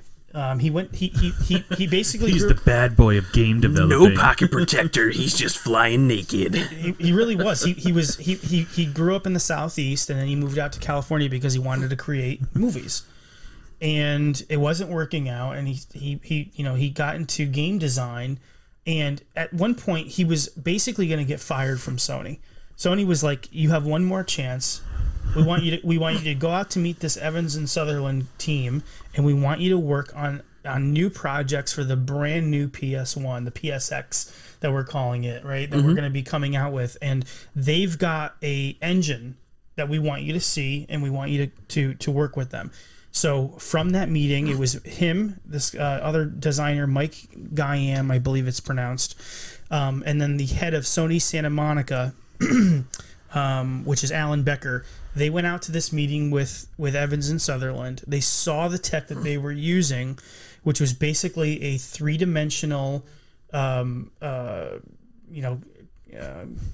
would you call it? Not car or traversal, sort of vehicular movement type of an engine, where you would be moving through this 3D space to be able to, actually make a game, right? And originally they had thought, well, we can make a pizza delivery game with it. We can do we can be a pizza delivery driver. Sounds like like Sneak King or something like they made Pepsi Man, for big bumping. Exactly, for like Burger King, like a mini game. It's like pizza delivery. It's like, so they come away from that and they're stuck on. I guess there's an interstate out in California called the 405. Yes, there is. And so they're stuck on the 405, and Jaffe gets this idea. He's like, we're in traffic. I wish I just had a missile launcher. I just want to shoot everybody. To be able to blow away everybody. Did you look this up? No, but I mean, you just kind of assume it's road rage. Right. So he basically had some road rage, and they had this epiphany that just came over them that said, we're going to use this engine to make a combat game. Think Mortal Kombat, let's just say, but we're going to do it with vehicles. Almost like Road Rash, where it's not on a track, but it's more in a three-dimensional environment. An arena, because we have this engine that we can use. So, why don't we make this combat game? The other thing that came out of that was a little game called Warhawk. So the same engine that was used to make Twisted Metal was used to make Warhawk. In fact, they had a demo running where they had the Warhawk ship shooting down at the cars. In Twisted Metal? Exactly. Oh, okay. And Warhawk came out after Twisted Metal. Is that what you're saying? I don't know. I don't know the answer to that. I do know that they that came was an out early game. around the same time. Yeah, they were both really early titles. They were both long box games, as far as I know. But you think about Warhawk and Twisted Metal, two bangers. I mean, two games that absolutely hit it hard. Yeah, I don't think I ever played Warhawk. I do remember seeing advertisements and everything for it. Have you played it, Warhawk? It's a yes or no. Yes, I have played Warhawk. I have played Warhawk. I'll speak to that when it's time to speak to it. But how I experienced Warhawk and how I experienced Twisted Metal are sort of unconventional, and so I want to be able to speak to that. So, why is Twisted Metal important? Well, it brought a brand new genre of gaming that we hadn't seen before, right? I really don't want to get too much into the characters. There's I think 10 or 12 characters. They've all got different, they're all very cool in their different modes. One's an army general, one is in a low rider, one is in a Mack truck, another one, Mr. Grimm, is on a motorcycle. So you got a bunch of different characters, and they're basically shooting missiles and machine guns at each other, going over ramps, and with an audience looking around them and watching them actually destroy each other with massive flames and a lot of destruction. That is Twisted Metal. It's it's electric guitars. It is destruction. It's punk rock, man. It is extreme to the max, but it all works, right? So, any initial thoughts on Twisted Metal or the concept of the game, or any comments about that as itself as a game, Ryan? I mean, you can definitely see like it changed the way you looked at moving through a 3D space at the time, because a lot of the, especially early development stuff, I mean, the games that kind of broke with 3D was, I mean, Virtua Fighter is probably the biggest one, because it kind of proved that you could do 3D games well. Yeah. At that time, that was like the first like 3D fighting game. Mm-hmm. Yeah. And kind of what Twisted Metal and Warhawk and that style of game did was it showed that you could get a 3D object like a fighter, but have it interact with an environment that is constantly moving. So you have that single plane of that object moving up, down, left, right on all axis, but it's interacting with an environment. Something we hadn't really seen before. Yeah, we'd never seen that, where it actually has environmental stimulus, like you go up a ramp and you can feel the ramp pushing you up, or you get hit by a missile and you feel the car shift left or right from the impact. Or just the inertia of taking a turn and feeling, like you said, like that vehicle actually roll into that turn. You feel the weight. You feel the weight of it. And so that's what Twisted Metal, not only with its extreme violence, let's just say, or just the humorous, just, you know, hilarity of what you were actually doing, but it actually made it feel good. It was arcadey, but it was responsive, and you felt like, you know, the game got you. You know, it got exactly what you were trying to do, and you knew the expectations, and you knew how to go through it, and it made it so much fun because the expectation of what you were doing, it was all working together, and it's a game that changed gaming, really. I mean, when you think about it, the early PlayStation set a tone that I almost feel like we're still in. Not that we're in the extreme era, but it defined gaming for an entire generation plus, because that rolled into everything, you know, in terms of game design in the future. I think, you know, we think about Mario 64 and camera dynamics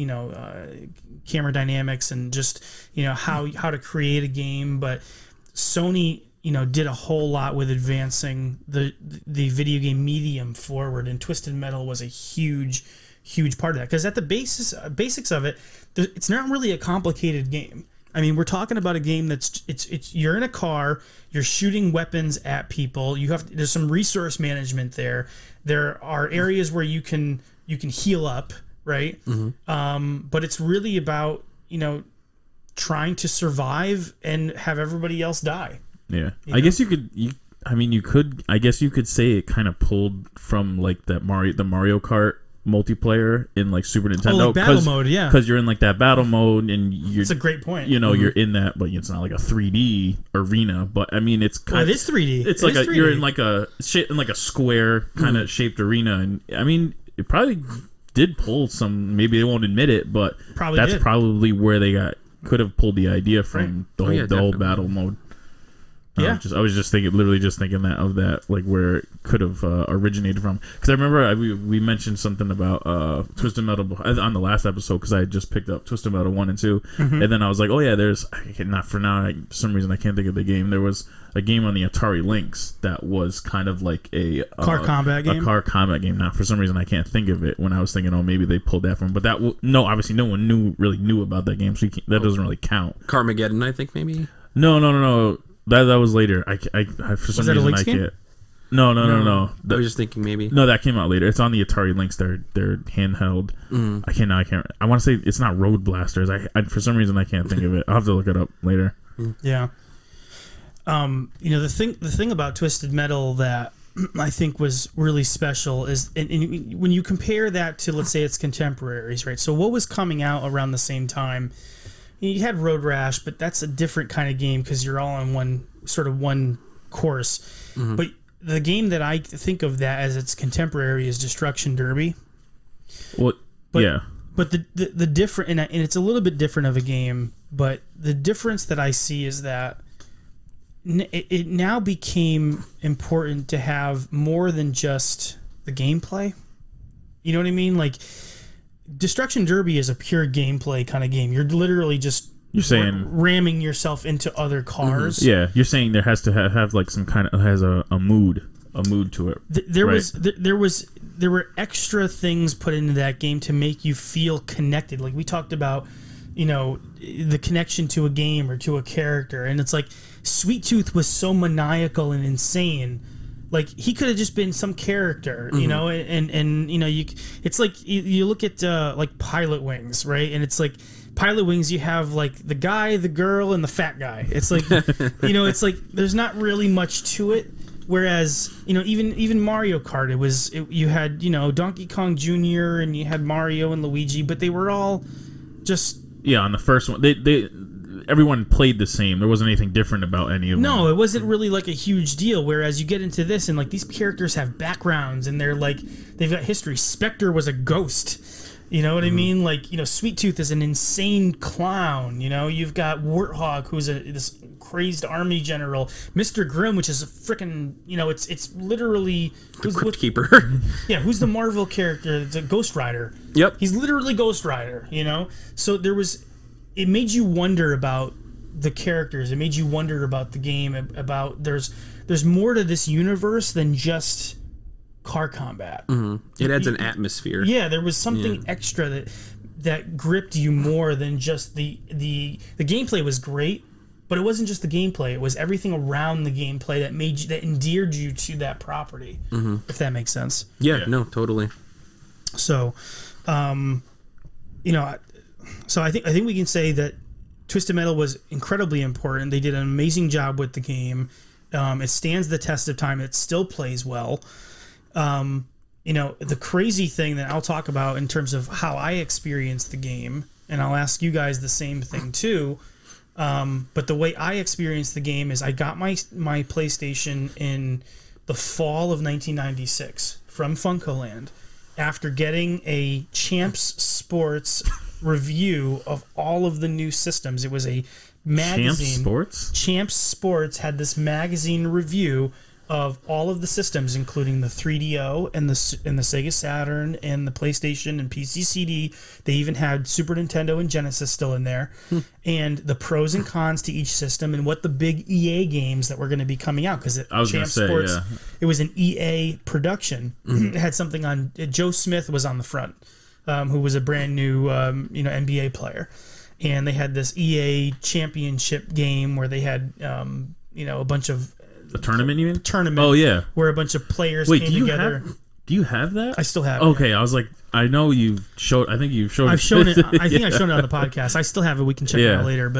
But that's when I saw the PlayStation for the first time, and I said, I need to get this.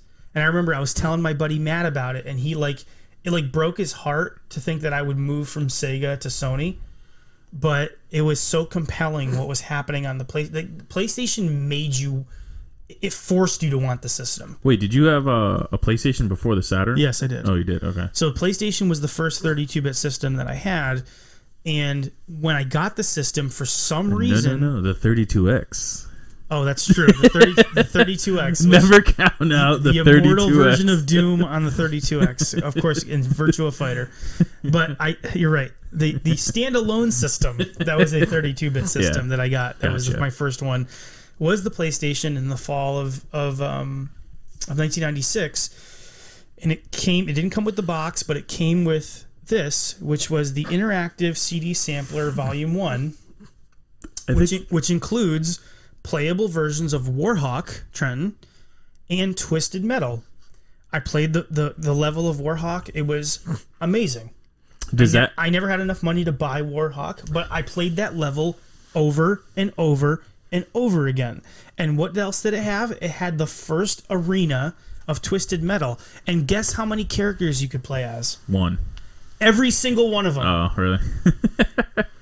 And I'll never forget that Christmas and the Christmas afterwards. Me, my brother Santo, and my cousin James got together, and we had tournaments with this disc. Oh, it actually lets you play two-player? It let you play two-player as much as you wanted to, all the characters, and we had tournaments in one arena. In one arena, and that to me is Twisted Metal. That first arena, we would literally draw out like brackets.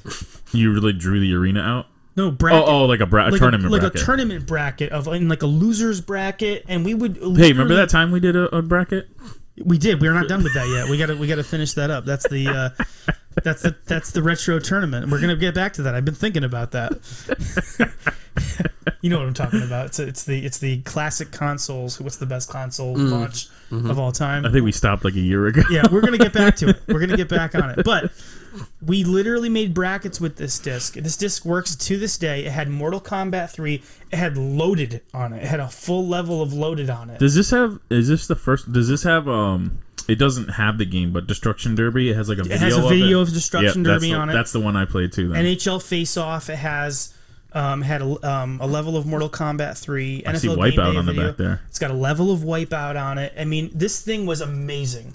This was my entry to the PlayStation. This was the only thing I had for maybe a few months before my dad bought me Primal Rage in the long box. But you said you got the system used? You said it didn't come with the box? It did not come with the box. Oh, so you got it used. It came with this. So you got it used then, huh? Yes. From where'd you get it used? Funkoland. Oh, Funkoland. Oh, okay. Yeah. Yeah, because I remember the pack and they came with like the interactive CD. Yeah, this is my original copy that I got. Oh, is it? From 1996. Oh my god. Yep. So and this is the way that I experienced Twisted Metal, and I love it. And if I never played the regular version of Twisted Metal, it wouldn't matter because this was everything to me. It had every character and it had the arena. What else could you? And you could play 2-player. What else could you want, right? And it played amazing, and I had so much fun with this game. So to me, it's weird, but Twisted Metal is Twisted Metal on the interactive CD sampler pack Volume 1. As crazy as that sounds. That's beautiful. What about you guys? How did you experience this game?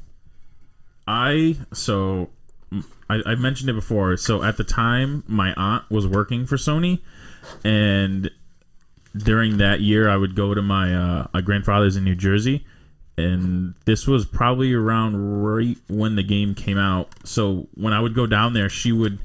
I don't know if she borrowed it. I think I mentioned this before on one of the older podcasts. She worked for Sony, right? Yeah, she was working for Sony, and like they let you could either rent it, like the system, or like borrow it from the... You're not ready.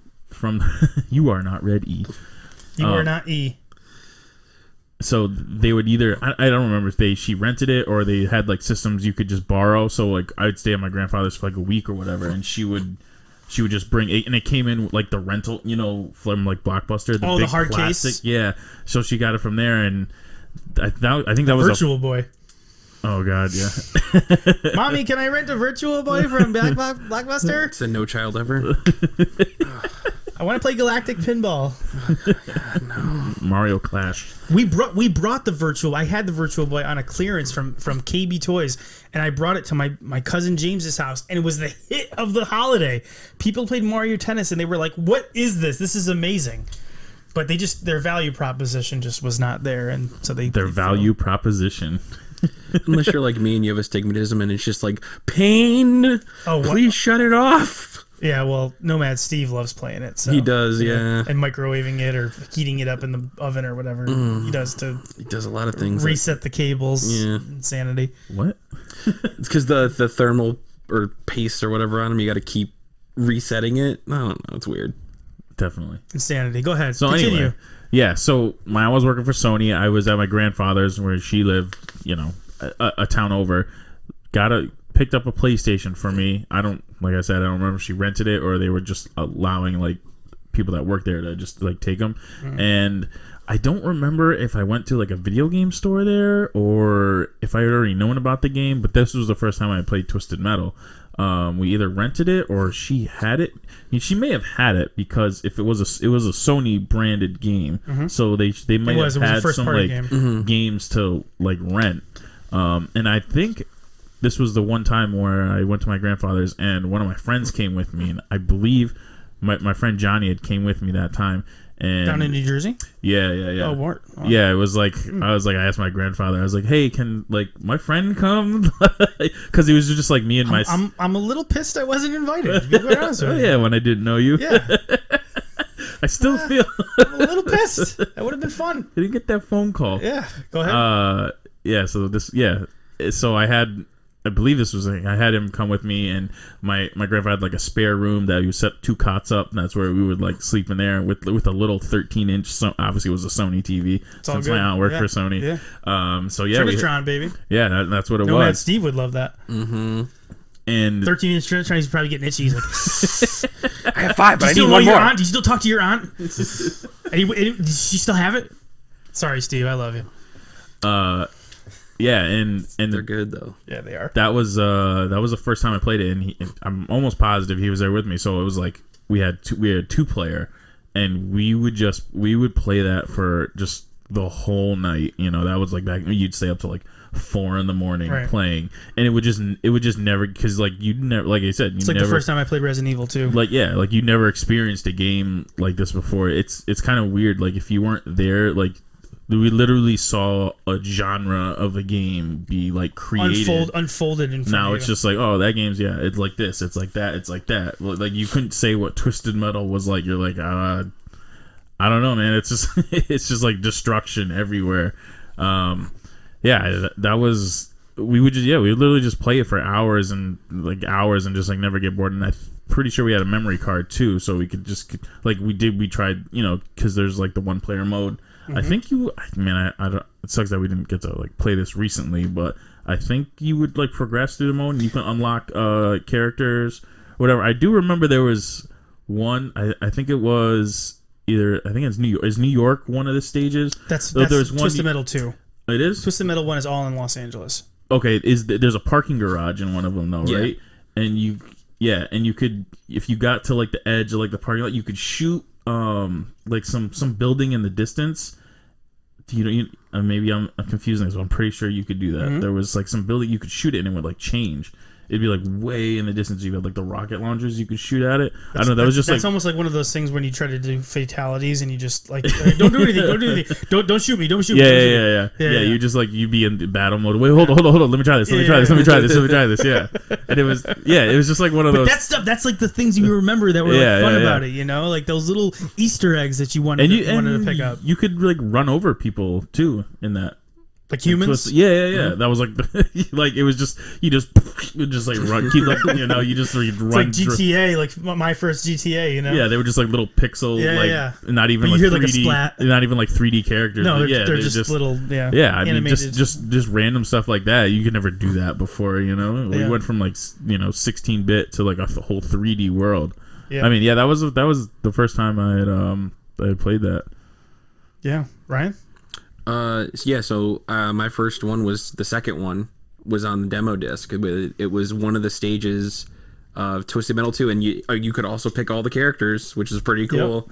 Yep. And it had 2-player, and I remember we would play that because we would trade off because I have 2 younger brothers, so we would basically do whoever wins would switch off, we'll swap back in. Yep. Although I did do the big brother tax a few times where it's like, I really don't care if you won. I'm staying. But the pass the controller. Yeah. I did. We loved the second one was so good though. I think the stage the second one is definitely more fleshed out than the first one. But we didn't get the full game until the third one. That was the first like full Twisted Metal game. That was 989 Studios, I think. At that point. It's definitely clunkier. It's still playable for sure, but it's definitely slightly clunkier. Yeah. But that demo of the second was so good. I always picked the old lady just because I liked how ridiculous it was. I was like, get back here! I'm gonna get you, boys. I was like the guy with the wheels. Oh yeah. Yep. Oh, Twisted Metal 2? The spoke guy. Yeah, it's just those huge monster truck wheels. Yeah, exactly. He's just like, I need no armor.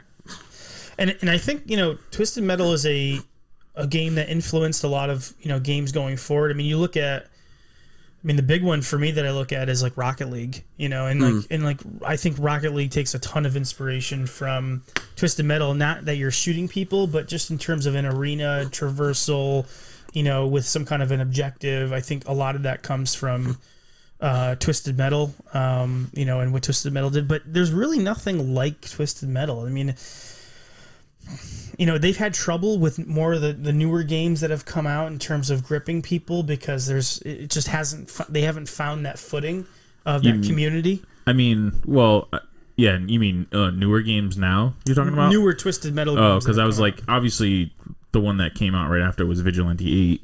Vigilante 8 had a big following. It did, but I mean, I had Vigilante 8 on the 64, and it was almost like identical to Twisted Metal, but it didn't really have the characters or anything. The extra stuff that we're talking about. Yeah, it's like you're just in a car. The flair. Yeah, so you're just speak. in a car. There wasn't really anything like interesting about the levels. You know, there was like one level, it's like a bunch of barns or whatever. You're just taking out people. Listen, they made Tee-Off Golf for Dreamcast, and Tee-Off Golf was supposed to be Hot Shots Golf.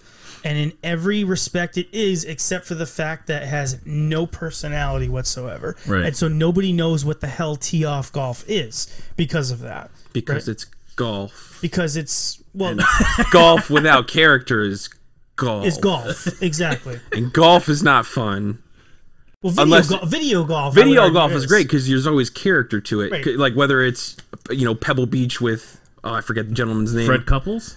No, the for the Saturn version, the older gentleman, the heavier set guy that comes in whenever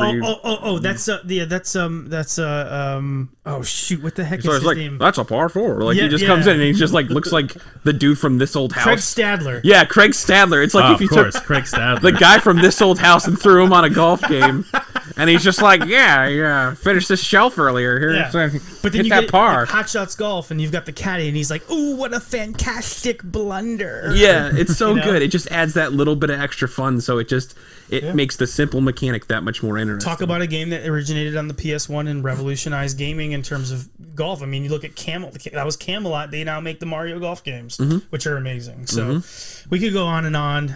The only last thing I'm going to mention about Twisted Metal is that there is a Saturn-like port for Twisted Metal. It came out on the NVIDIA NV1, which was a graphics card that came out for Windows 95 computers. You can look this up, guys, and the character models look as if they were made on the Sega Saturn. So if you're just pulling at strings to try to get it to come to the Saturn. I know. Any way I can Twisted somehow Metal, connect it. I want to play a Saturn version of Twisted Metal. Do you though? That would be the closest version. I say this because I like to fantasize. It doesn't actually mean that I would end up doing it. But if you want to check out an oddity, check out Twisted Metal on the NV1. It was a Japan only release, and it shows you what Twisted Metal characters would be made with, what it looked like being made with quads rather than polygons. So, and that's quads, as we all know, Saturn uses quads. He basically uses two-dimensional squares to make 3D models, the same as the NV1. So, just a little oddity if you guys do want to go down the rabbit hole a little bit. And the great thing is Twisted Metal is not too expensive. Yeah, how much? Like a $20 game around there for the jewel case. Oh yeah, I don't. For the long box, I'm sure it's more. Not too much, honestly. No? I think Twisted Metal 1's even in the long box at most 25, 30. Get out of here. No. Get out of here. No, 2 is only 15, 20. And then 3 and 4 are dirt cheap, usually so like $8. Those are $7. reasonable games if you guys like this type of a genre or you want to check this out. Those are reasonable games that you can get for a retro console if you want to play these games. With this market just kind of exploding, Ryan, that's a reasonable game to be able to pick up. And one of the true classics of not only just the PlayStation but that entire generation. I mean, that's kind of for me the PlayStation, because I didn't when it came out. I didn't really keep I feel like I didn't keep my PlayStation too long. I feel like I only had it for. Well, the 64 took over for. Yeah, because I was always a 64 head, so I would just keep getting games for that. But I feel like I had for me the PlayStation kind of came and went. I know it's one of the most popular systems, but for me it kind of came and went. So when I think of the PlayStation, there's only like 3 games I think of. It's like Twisted Metal and Resident Evil are because the two I think of the most. This is the problem. It is hampered for us by its own success. We just talked about how the Evercade is a curated console where you're getting a specific lot of games, and those are the ones you have. The 64 and the Saturn, very small libraries relative to the PlayStation. You think of the PlayStation, it's like me thinking of PS2, like I was talking about on the last podcast. It's like, name a PS2 game. I'm like, GTA. You get paralyzed by the plethora of games that are there that you can't even think of anything, right? Whereas you say 64, you can talk about the character action games or the Mario games, right? In Saturn, you're talking about Virtua Fighter, Daytona USA, Panzer Dragoon, right? Very specific, Burning Rangers, Dragon Force. when it comes to the PlayStation, there are so many games, and there are so many great games, but because there are so many games, you lose a lot of that.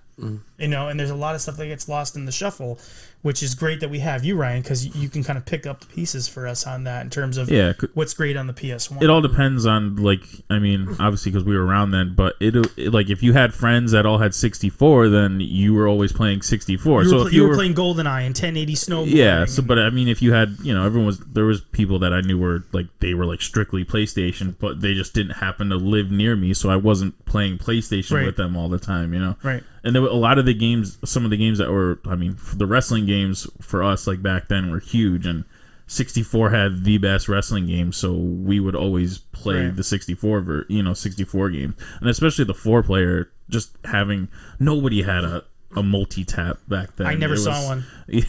For any system. So, like, just having the 4 controllers on it is kind of what, you know, it just like, because there'd always be the party multiple aspect. people around, so we'd always, you know, want to do like 4-player games. But that's just my your experience. So, you know, and everybody's got a different one. Just but like Twisted Metal was the game that kind of cut through, and that's one of the most memorable games for me on the PlayStation. Yeah, it's really special. So, Ryan, any other PlayStation 1 games that we might want to be talking about on this podcast that you think would be? We haven't really done would be good games to go for. Too many.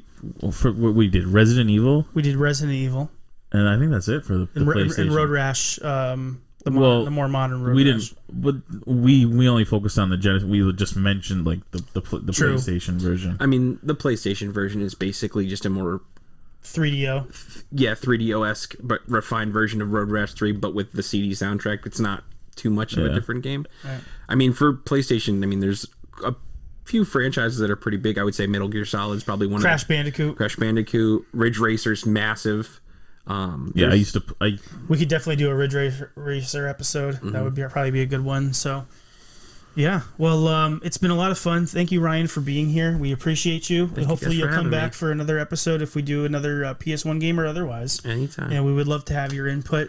You also have a podcast. Yes, we found out midway through show. Yes, tell us a little bit about that so that the audience can know and to check it out. Yeah, sure. I actually just restarted a podcast just to kind of condense stuff down, but it's called the Nutmeg Gaming Podcast. It's on Apple Podcasts, Spotify, Google Podcasts, etc. I just kind of talk every week. I usually find a specific subject. I try to keep it short, half-hour episodes. And I just kind of give brief overviews of either games or consoles. All right. So, Ryan, you were saying that your latest episode was on the PlayStation? Yep. Latest episode was on the PlayStation. It's just kind of a brief overview of the console, kind of its early development, just really base information, and then going into the launch and just some solid games I usually recommend to try if you're going to just kind of dip your feet into the system. Nice. Appreciate that. We'll be looking out for that. So, guys, support Ryan and his channel. Check that out. There's some good content there you guys can soak up and learning a little bit about soak it in about the PlayStation 1 and beyond. And like I said, Ryan, we really appreciate you being here. Thank you all for being here. Retro Games Plus. Feel free to the plus is customer satisfaction. We'll leave it right there. And go and support Retro Games Plus. Those guys are fantastic. Ryan's great, and they really do a good job of trying to find what you guys are looking for, make deals with you, and get you the classic game. Provide that classic avenue to experience a lot of these old games that maybe you either had or didn't have an opportunity to. Retro Games generally will be able to fit the bill for you guys. So go and support them. They're in Newington, they're in Orange, they're in Norwalk, and if you're in California, if you're close to Huntington Beach, check out their store out there as well. And tell them you heard about them on the Turbo Dualcast, and they'll give you a solid handshake. That's right. No discount, but a solid handshake. Yeah. Nice manly shake. Yeah. Real strong and sturdy. If you guys are new to the show, feel free to please give us a like, a subscribe, hit Ring the bell so that you can get notifications when we are dropping new content. Remember that everything that's good comes from above. Be safe. Be happy, be healthy, and as always, keep it turbo.